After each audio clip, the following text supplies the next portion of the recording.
Alors, on est reparti sur Crescent City et maintenant c'est les formules d'accompagnement.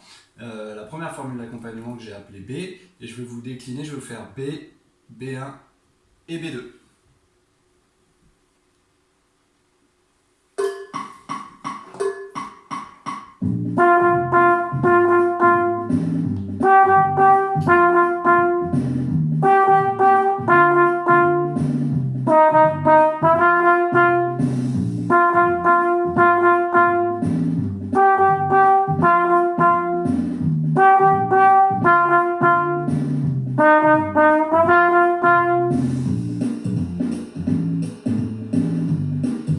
Alors cette formule B dans l'aigu là, elle est un peu difficile au niveau de la justesse. Il faut que vous pensiez à baisser les Fa, ils ne sont pas tout à fait embutés là-haut, ils sont un tout petit peu plus bas.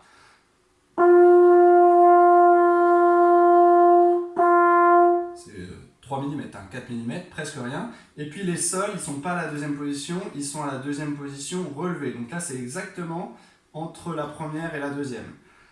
Je vais mettre un peu plus près pour que vous le voyez. Il n'est pas là. Mais il est ici. J'espère que c'est clair.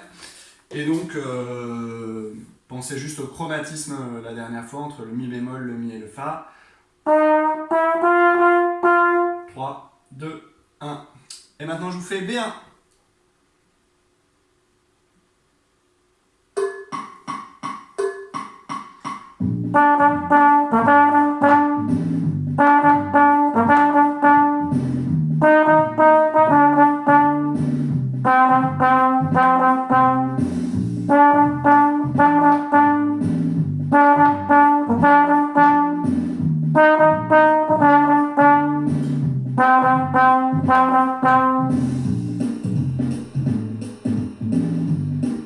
Voilà. Je n'ai pas trop marqué sur la partition au niveau du phrasé. Vous avez entendu peut-être, il y a des notes fantômes, c'est-à-dire qu'il y a des notes qui sont écrites mais qui sont presque perçues. C'est le cas des si bémol en croche.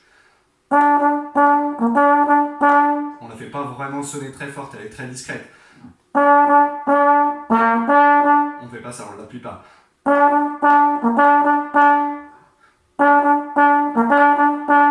Pareil pour le mi bémol à ce moment-là. Et puis là, il n'y a même pas de note fantôme, on garde le Do. Donc ça, c'est une formule assez facile. Et maintenant, B2. Pareil, hein, même histoire avec les notes fantômes. Là, ça va être les Fa.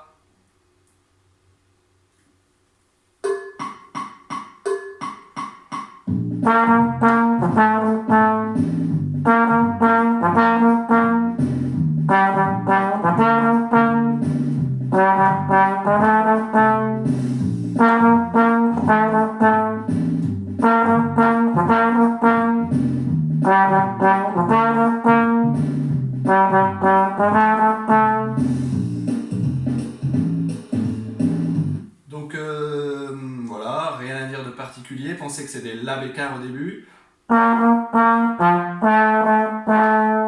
Et que dans la dernière formule, on passe du Sol, puis le La bémol vite fait, et le La. Je le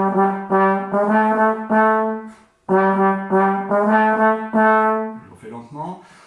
Des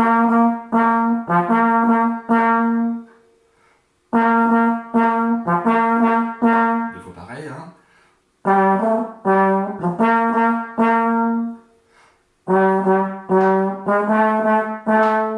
Voilà, j'espère que c'est clair. Ciao!